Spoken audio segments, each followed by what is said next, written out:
We are We're recording. recording. Okay, RChain Governance Committee meeting October 3rd with some feedback from the board. There was the suggestion that our recommendation, the committee's recommendation, to place each balloted nominee for an uncontested vote opened up the potential problem of disrupting the staggered board membership that we have in place. So if right now we have, or we had board members, ideally we don't have like 5 board members whose term expires all at once. So we want to try to maintain a staggered flow. So with the existing voting that we have set up, if we give a 3-year term to whichever 2 nominees receive the highest votes, and then nominees with fewer votes will gain a 2-year term, etc., we maintain the staggered seating of the board. Was that clear enough? It was to me, but I know the issue. So, Yeah, it sounded quite clear. so I have a question, clarification around that. So, I was brought onto the board not through the AGM because it was late. It was January of this year. Right. So I'm in the. I presume I'm on the ballot anyway. Yes. But had I actually been on the board through the AGM, would that mean I would not be standing for election because I would have a 3-year term? So as it stands right now, Greg and Vlad are completing the 2nd of their 3-year terms. Right. So ideally, we should we should be giving a 3-year term to 3 new board members, and then assuming the other nominees meet the uncontested threshold. So nobody gets a board seat if they receive less than 50% upvote on the ballot. But let's say assuming all of the nominees who are balloted, which will be 6 nominees, assuming that they all meet that threshold, then we want to break it up so we have 3 sitting for a 3-year term, and I guess 2 or 3 for a 2-year term. So here's the wrinkle in your eye, as they say. So therefore, the possibility exists that somebody can do almost 4 years. How's that? They get brought onto the board by the board the day after the AGM. Oh, I see. Okay, so for yourself, you're saying that because you've already served for nearly a year and you're up for election now, that if you get a lot of votes, then you'd win a 3-year term. I don't really see a problem with that, because it's... Well, here's a proposal. So because I'm trying to be scrupulously fair in true cooperative style. So if you take the number of months somebody served on the board through becoming a board member because the board appointed them, if you take the number of months and round it up, so if they've done 7 months, that counts as a year. So then if they then go into the ballot for the following year, they can only do 2 years, like me. Eric, however, would be up for 3 years because he's more recently appointed. And if you round up or down, whatever, so in his case, he hasn't done enough to lose a year. Now, that would mean if we then as a governance committee, decided that was a reasonable policy to adopt, then one of the seats that would have been 2 years is now a seat that I would take up, which frees up a 3-year term.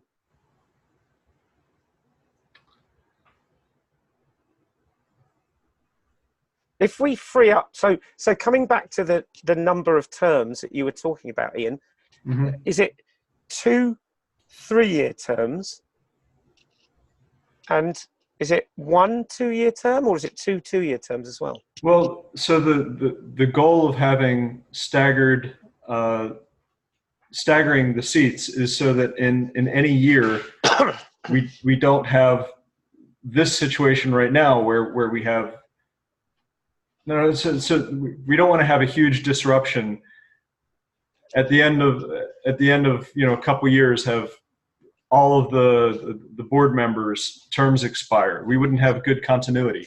So how many 2-year seats are we talking about? Well, I'm saying that, for sure, Greg and Vlad will, they have another year. They were elected for 3-year terms, and right. two years are finishing. So they're on for another 2 years. So sorry, how many 2-year terms are up for grabs? Well, when we started off this staggered business, we had 3-year terms, 2-year terms, and 1-year term. We had that in an AGM membership vote, and some of us won 3-year seat. Some won a 2-year. It's not about how. Sorry, I'm not making myself clear. How many 2-year terms are to be decided at the AGM? What's the target number from the nominees that are on the ballot? This really has to be decided. I'm suggesting that the maximum terms that we've had in the past have been 3 years, and to keep in step with that we would, assuming also 9 board members, which is the target that Greg has. So to me, that makes sense that we would seat 3 of our nominees in 3-year terms. And, if we have 3 more, we could put them for 2-year terms. There's 6 nominees altogether. Right. So okay. So then, just to help me out here, because I'm slow. So if we looked beyond the AGM, and all the nominees currently that are going to be on the ballot go through and become board members with varying terms, how many of those would the optimum number of 2-year slots be, given the current composition? So you've got Vlad, you've got Greg still on the board for another year. Right? For another year. Mm-hmm. You've got me, you've got Eric, you've got Evan, right, who are on the board today. And I presume that the number of years that any one of us could win, based on what the board said, would be determined by the number of votes that we get. Right. So I'm saying that including these 3 that I've mentioned, me, Evan, Eric. So to be clear, I'm suggesting that if all 6 of our nominees win seats, that the 3 that have the most votes win 3-year terms, and the 3 who win less votes receive 2-year terms. That way we maintain some staggered seating of the board. So I'd go with that, with the proviso that anyone on the board that has been brought onto the board not through the AGM and who has done more than 6 months only receives 2 years regardless of the number of votes they get. And thereafter, we use this vote counting mechanism. So I don't like adding that complication. And if I'm reading into the bylaws about the policy on board members being reelected, I don't see a conflict of a board member receiving consecutive terms.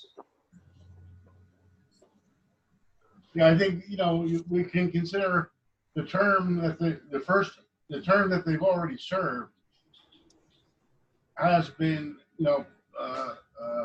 As if they were elected some years before. Yeah, that could be considered separate. Okay. Okay, I buy that. Okay, didn't think of it that way. I bow to you guys, my betters. Okay, I think there's an alternative. Ian's proposal is fine. We'll end up with 2 expiring next year, 3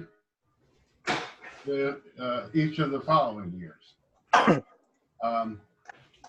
Exactly. Staggers things nicely. The alternative might be, if we want to shorten terms a little bit, is have 2 3-year terms assigned to the most votes, 3 2 years, and then the last one would be a 1-year term.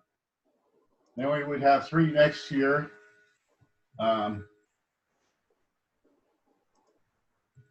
And 3 seats next year opening, and maybe more than 3 if we're going to increase the number of seats. So it would be 3-3-2 instead of 2-3-3 being up for a vote. I don't know if anyone has a preference. I don't care. Yeah, I mean, I guess I like that proposal. We have a precedent of 3-year board seats. We also have a history of board members resigning prematurely. So I'm suggesting to stick. Oh, go ahead. No, I was going to say, but we also have a little bit of a history of a board member not attending board meetings. So, I mean, it's neither here nor there. I think, yeah, I don't know what is the, in general, I guess I still think the 3-2-1 may be a better proposal, is my view. In that it allows for refreshing the board if needs to be, if that need be. And we're just talking about 1 seat, but.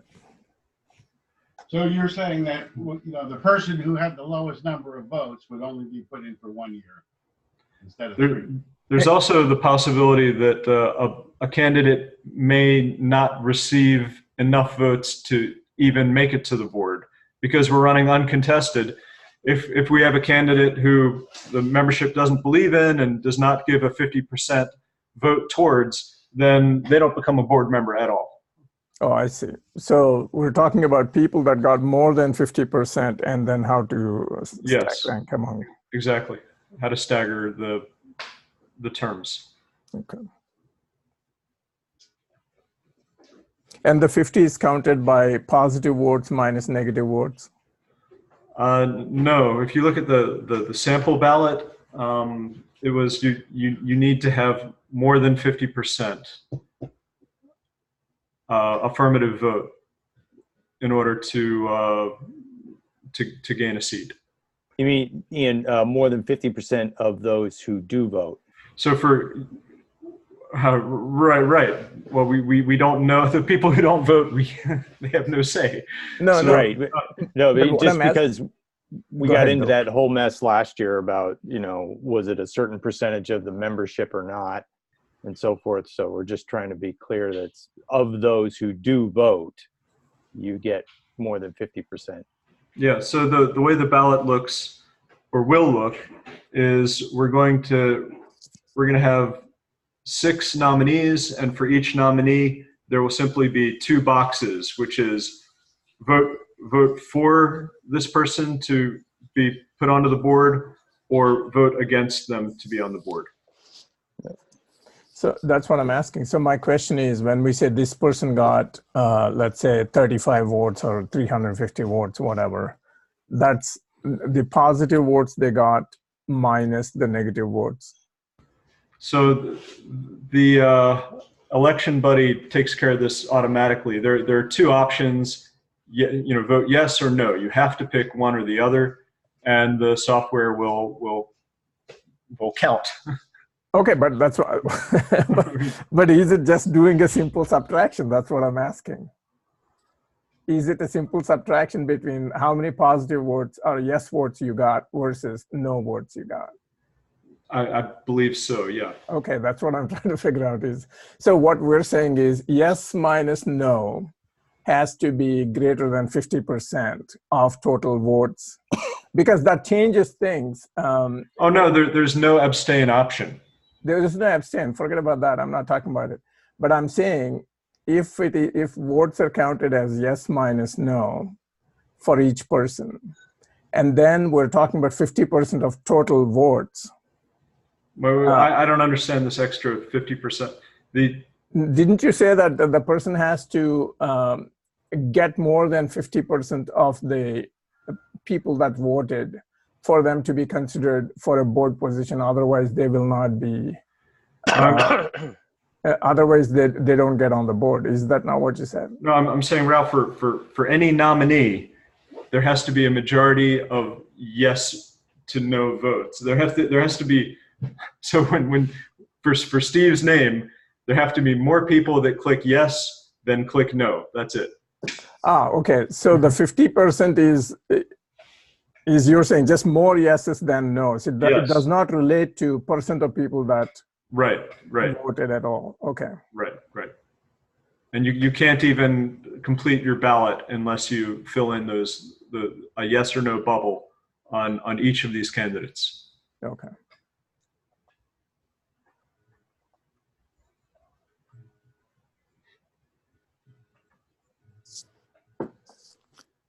So sorry, I got a couple of questions reverberating through my mind, but I was late into the meeting.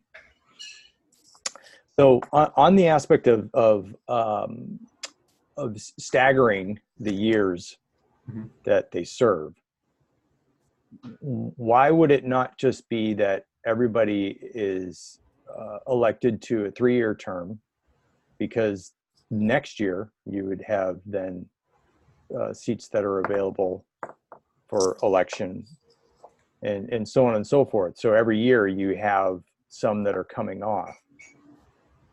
And then eventually we are going to get to a point of having contested elections if we have enough people that are filling the board, and yet we have new candidates coming on to try to be elected. So if the target number of board members is 9, and the term for each board member is 3 years, so ideally every year you have 3 seats becoming available. Right. And there's nothing wrong with that. Right, but to get us to that place, assuming no one resigns, to get us to that place of having, nice every year 3 terms or 3 seats becoming available. To get to that, we have to bootstrap with this staggering of giving giving some winners 2-year terms instead of 3-year terms.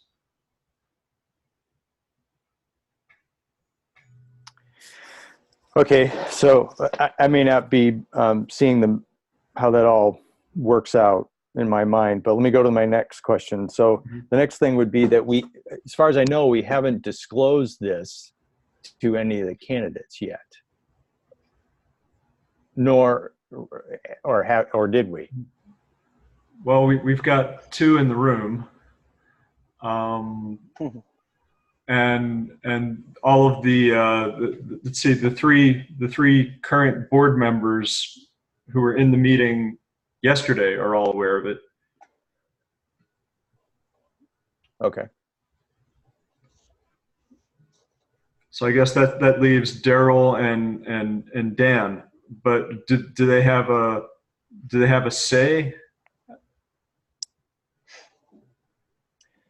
Maybe, maybe not, but we're just getting closer and closer, and we're kind of coming up with things that kind of Yeah. you know, add some nuance to the election is all, I guess. Yeah. Well, this suggestion just comes from, you know, the last board meeting. What was 2 days ago. So can I ask, well, a clarifying question, and then I might have a follow-up question. So the clarifying question is this 50% boundary, just to make sure I'm completely on the same page, is that 50% of the votes cast?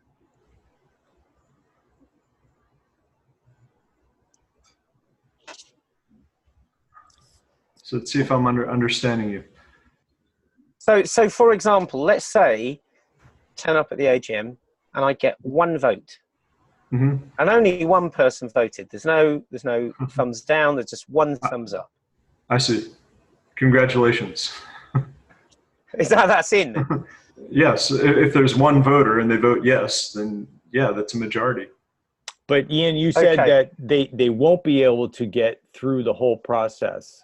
If you had 5 people that showed up, they all have to cast a vote of some sort for Steve, either yes or no. Is that correct? Yeah, they have to vote yes or no on each candidate, or their vote won't even be cast. On each candidate. So somebody turns up and votes for me, they also are obliged to vote yes or no on every other candidate, or Right. their 1 vote for me doesn't count. Right, and I'll paste into the chat the Hey, this is like the Swiss model, the where you're bylaws. obliged to vote. Okay. Okay, so here in the chat, so this is from the bylaws.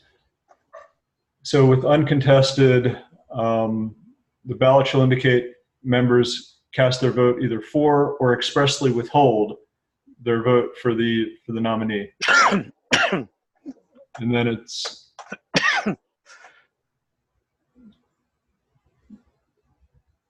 so that's the wording. So you get more yeses. Any candidate who gets more yeses than nos gets a seat.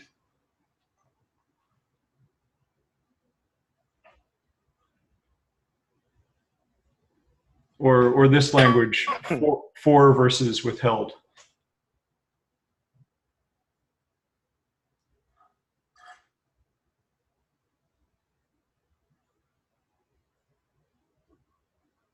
And then when we look at the ranking, is that the difference between the yeses and the nos, or is that just looking at the yeses?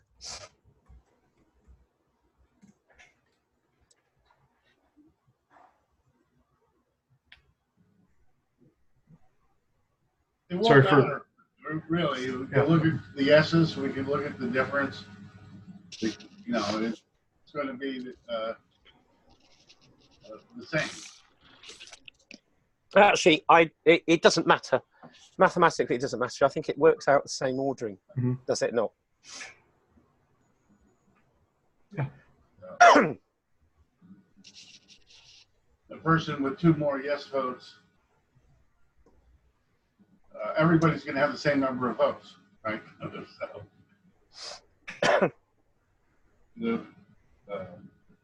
we only need to consider the number of yes votes being greater than the number of no votes, being more than half the votes. Okay, so in order, somewhere we should, well, we need to say, are we going to take the board's advice in terms of staggering? Is it going to be 3-3-2 or 3-2-1? Sorry, can you let me know again what you mean by 3-3-2 and 3-2-1? Well, the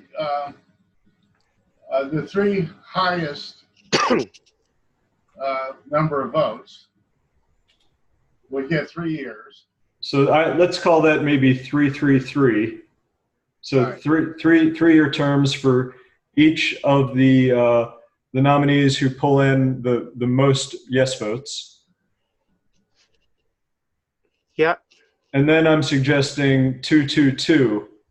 Should we get should all of those nominees be approved?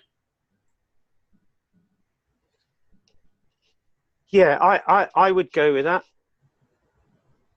I would go with that because even if you're on 2 years, right, and you get to the end of the 2 years and you think actually you could do an even better job. If you've really done that job and done it well, there's nothing to prevent you from standing again. So it doesn't mean if you've got 2 years that you're not valued in that way. You can earn that value as a board member. Right. Actually, you'd automatically be balloted unless you said no. Yeah, absolutely. So there you go. Okay, and the alternative is that that the highest ones we give 3-3-3. The next two highest we give 2-2, and the lowest one we give 1. So that we have 3 expire next year. I see. I That's think the interesting. only reason I wouldn't do that, Yeah. the only reason I wouldn't do that is it takes you 6 months at least to be effective. And then you've only got 6 months to be effective. So it doesn't, I think 2 years, that's why I'd prefer 2-2-2. Well, how long does it take you to be ineffective? You know, if a guy after a year is a total dunce, apparently, why would we vote him in again? According to my wife, I'm ineffective from the moment I wake up. I mean, I'm not wedded to any one of those suggestions. I don't mind which one. I would happily toss a coin. I do want to say in support of Steve's idea of going beyond the 1 year to the 2 years. I agree with what he's saying, and I think that it adds to a level of their decision making being is more in line to consider the longer term aspects of things, Okay. and that they're not just making decisions for a shorter period of time. They're going to be more on the bright side. They're going to be more committed if they know they have a 2-year term. Yes. And on the other side,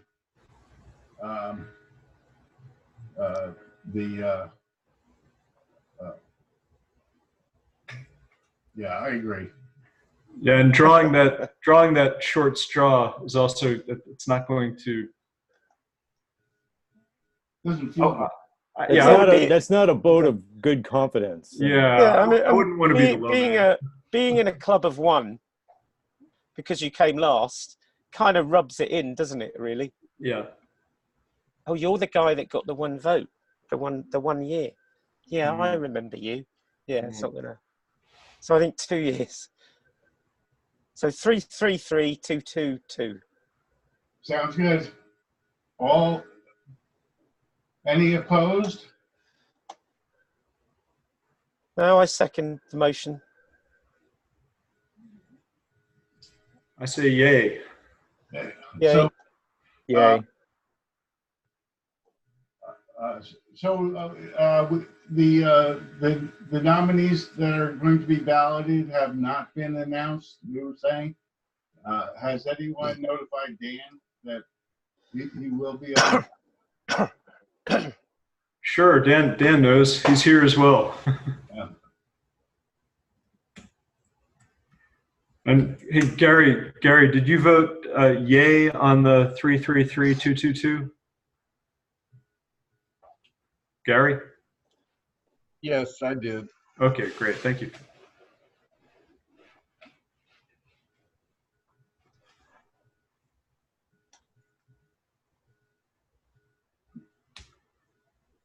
Should we move on? Yep. So, what are items of business for the annual meeting? Are we prepared to send GP001 to the board? Oh, no, we're not. I don't think we are. Not yet. Okay. But I could rush that through And between now and the end of the day, Monday.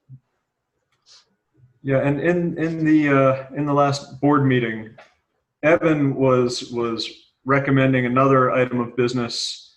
Both Steves, you were in there as well. I didn't really. I don't know if I'd be able to capture what he was asking for. Was this? Yeah, go ahead. Yeah, he was suggesting the membership do some kind of voting regarding how co-op resources are spent towards future development of Venus. Yeah. It seemed a little premature. I understood what he was referring to. If Steve, you're welcome to explain it if you'd like. I remember the detailed bit that we did, but there was a much shorter summary, and that's the bit I'm struggling with. But the detail was we were talking about the options in front of us. Do we deliver Mercury so that the software's there and people can take it? Done. Full stop. Dissolve the co-op. Right. So funding it just to that point. Do we fund Mercury and into operations so that it goes live, mainnet goes live, and all of the associated costs? Do we fund Venus as well as Mercury go live with all the operational costs? Do we just close the co-op? Right? And we were going to, the suggestion was that what we wanted, I think what Evan was after, quite rightly, was we need the membership to be involved in steering the board and the executive as to how we should spend our resources. Well, if they put dollars along with those votes, I mean, we don't know what the funding situation. That's the problem. We don't. Yeah. To ask the members at this stage is just asking them in general with no facts to back anything up. Like, how much will it cost then? Not sure. So in order to put something like that in front of the members, which would not be a bad thing, we would need to have all of these options somehow baked so that we understand what the different costs are and what the values are for each one, so that the members can then look at that and say, well, you know, we all think we should go this way. I just think it's too much of a stretch, because in selling it, any one path to the members, you also have to have a business strategy that supports each of the threads, or at least the first two, or the middle two, right? So Mercury full ops, Venus full ops. You have to have a business strategy so that people can think about, oh, the value is going to be accrued over a 2-year period in this way. And we don't have all of that right now. Well, you know, I think to some extent you could get sentiment on the priority of the co-op, or the priorities of the co-op. that's not going to give you a specific spending plan, but to a large extent, you're talking about um, what given X income, what things get cut out. Where do we make the cuts? And I think you have to give them direction on that. I mean, we come up with a case where, okay, and we have, I have definite priorities. I mean, if we have to cut everything else and have to run on a volunteer staff, I think, that this committee will evolve into a governance mechanism, which will be, I guess, largely supported by volunteer effort, and maybe rocks, and maybe some other community currency. We've been talking about the potential of alternate currencies. I think there may be some talk of that in yesterday's DApp developer thing, which I just posted, video from yesterday. What are we? So we have that base thing where we're going to have volunteers running nodes that we sanction as a governance organization, and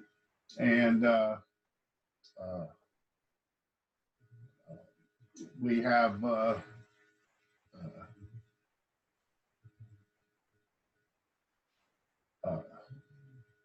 and then we have up from there. What happens if we get 5,000 a week in support coming in, or 50,000 in support coming in every week, or whatever? Then it's a matter of priorities. Where do we go above basically running mainnet? And that's where I would stop. I mean, we're going to, I would say that if in the worst case scenario, as a volunteer organization, we run mainnet ourselves. See, that's another strategy. So I think what it does is it illustrates a word that you just mentioned, Jim, which was sentiment. And I think what's lacking right now is we don't know what the sentiment of the community is, for sure. I mean, the community, the members have put their hands in their pockets and kept the co-op running. So we know that there's interest, but we don't have any detail. We don't have any real sentiment beyond that financial side of things. And I think that's missing. Now, having not been at an AGM before, because I was just doing RChain Europe at that time, so I don't know how those work. Is it discursive, or is it just a series of items of business and voting? The format of this AGM is less than that. So the voting will be complete, and the AGM will just be a presentation of the financials and the results of the election. Right. Then. So the discursive part might come the day following, which would be in the hour of the regular Friday Q&A session. So, my gut feel, I do want the members, the community, involved in helping the board to make decisions for and on behalf of the community. That's their purpose. So, if we could easily add a rank ordering question to the ballot, and we could list all the priorities. And we could let the membership rank order them. Yeah. Now, in doing that, that word sentiment comes to mind, because what I, as a board member, what I would, given I can't provide all of the information I would like to for the items on that list, I would at least want to know the sentiment of the community. That doesn't mean to say I just go and make a decision. We might make a few decisions at the board level and come back to the community for ratification. That we can decide to do that. But at the moment, the board's lacking that input from the community. How about, I mean, we have some items on the ballot which are, you have to fill out. We could put in some optional questions and basically make it like a survey so we can better know our membership. Perfect. And the words around that I would like to include would be, look, we're trying to be a transparent co-op here. And we're trying to involve people in decision making because we're trying to be decentralized. So for that reason, we give you this questionnaire to fill in because we want to get your sentiment on where you want us to spend resource. But because it's sentiment, that means it's non-binding. But if we're doing our job as representatives on the board, we will seriously consider the sentiment that's expressed. Right. So we'd have 3 sections. We'd have voting on directors. We'd have the IOBs, which will probably just be the one, and then the survey or sentiment portion, which is optional. Okay. Yeah. I got a question about this area of sentiment and survey. I think it's definitely needed, and maybe this is more of a orchestrated organizational question, but is because sometimes, and this is some observations of our community conversing on Discord, that we've got certain stakeholders that are more vocal than a lot of others. And I kind of run through my mind whether the cooperative is meant to be a pure democracy format, because we often refer to one member, one vote, or are we actually in practice more of a republic with stakeholder representations being voiced, and those are the ones that are listened to?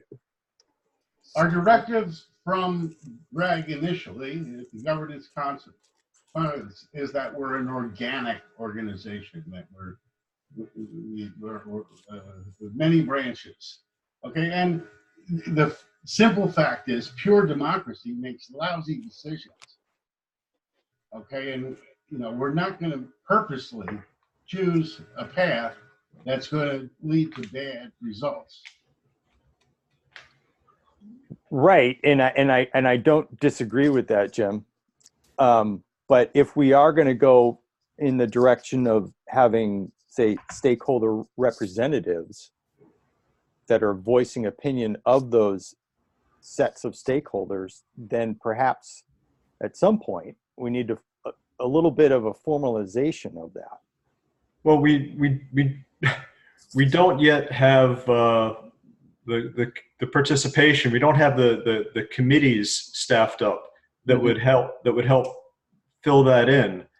Right now, the directors are the ultimate deciders, and they can outweigh the unanimous vote of the membership. Even under the bylaws, they have duties that go beyond just their allegiance to the membership.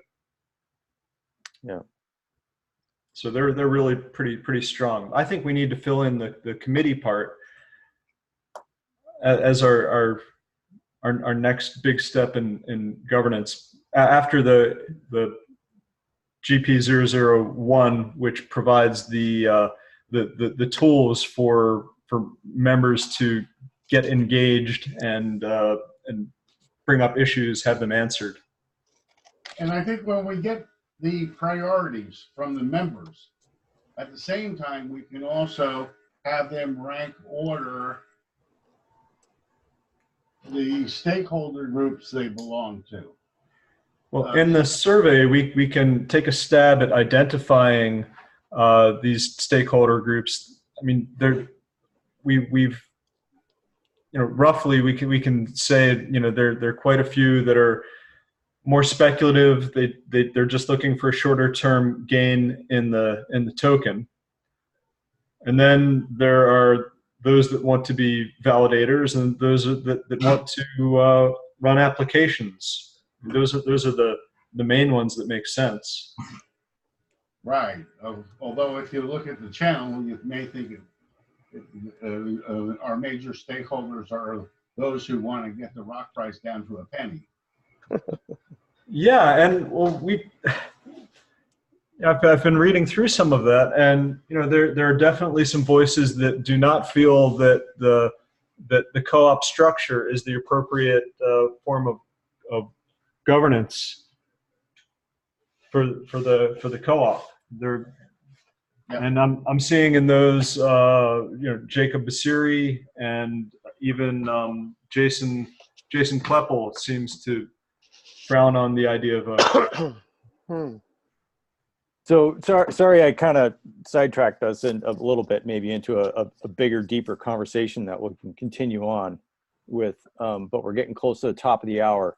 But we were talking about, okay, we're gonna have the voting, we're gonna have the IOBs, and then this third thing about the surveys. What can we bake that in a little more concrete?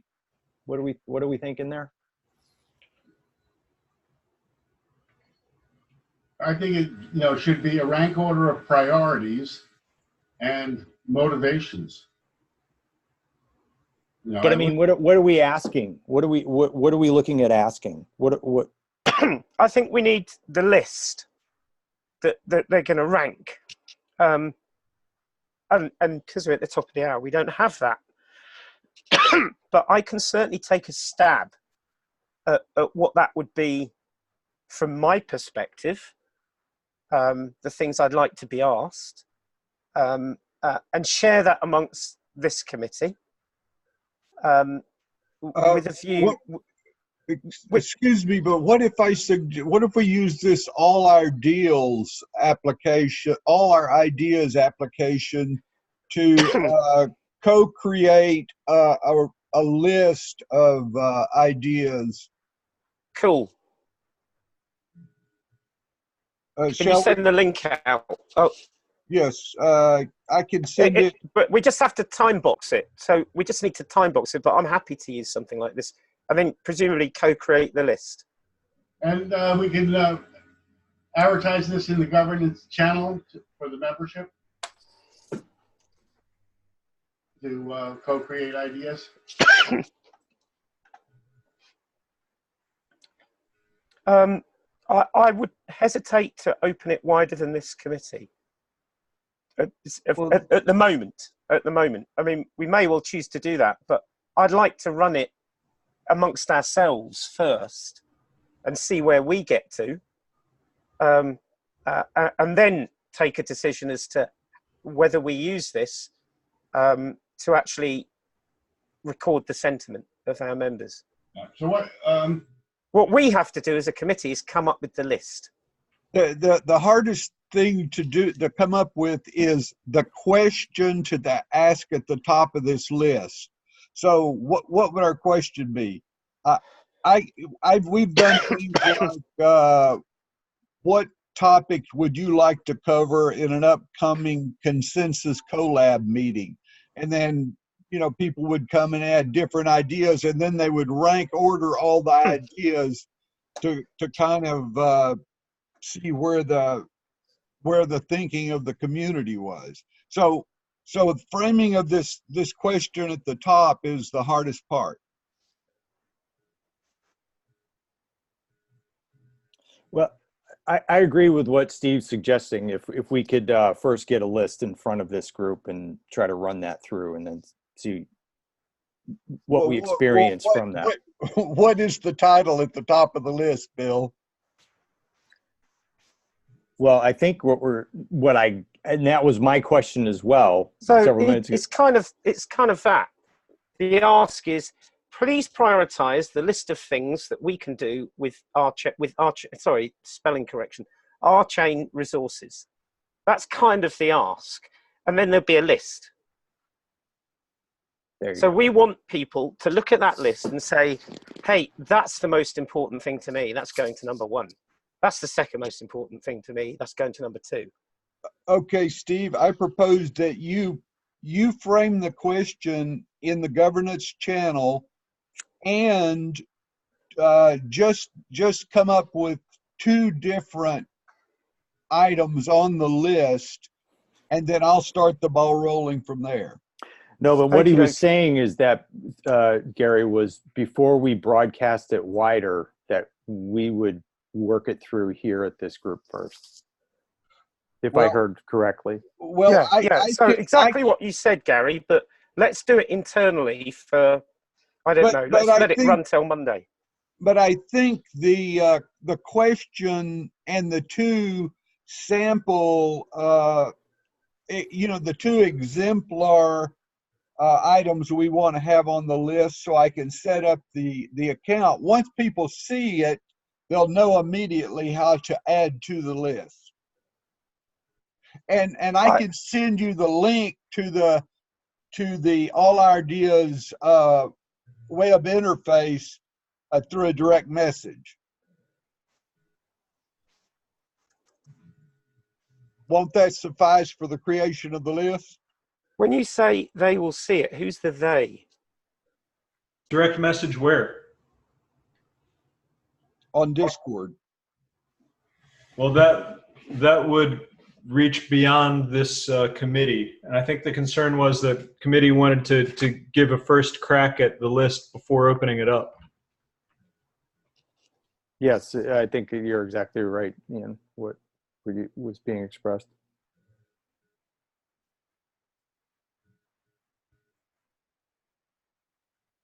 So I like the idea of doing the co-creation. I think that's a really cool thing for us to do as a governance committee anyway. So my suggestion is, because we're nearly at the end of the hour, is if I've just put it in my diary for tomorrow. So I will get you the list of items to rank that I come up with before you guys wake up, right? Because I'm in the UK time, so I'm going to do it before my lunchtime. So I'm going to come up with a list. It's by definition wrong.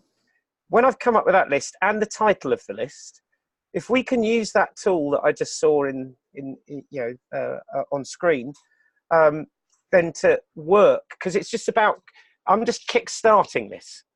Then if we then time box it until Monday, right, and then take note of where we are Monday, then we can make a decision as to whether we want to open that up for ranking to the membership using that same mechanism, potentially, or some other mechanism for ranking that list. What I don't want is the members to throw things at the list, simply because some people will throw things that just are curveballs, that are there to distract us. And I don't want to be doing that. We can delete any items from the list that we don't want in it, that we think are either destructive or not productive. We could. I still kind of want to just get that list out from the governance committee. Understood. That could go then to the governance channel, right? Yes. Once we in this meeting agree to that list, then we publish the list and then ask for sentiment. Actually, I wouldn't ask people to put things on the list, but some people will say, but you forgot this. And then we can consider that. We won't tell them that we might well take something onto the list, and we won't tell them that we won't take things onto the list. We will make a considered judgment. So we should as get a governance committee. We should get an email from you tomorrow with the list. Yeah. Okay. I'll put it in a Google Doc and I'll send it off. I'll share it with you guys by about midday my time. Sounds great, Steve. I got to jump to the next meeting. And Hopefully you, it'll make good breakfast reading. okay. Look forward to it. Thanks, everybody. Bye. Thank you. Cheers. Cheers. Do we have a nominations meeting? Would have been nice to know that. Oh well, I guess we'll find out. I don't know if we have any. Yeah, I guess we'll come anyway. See you later.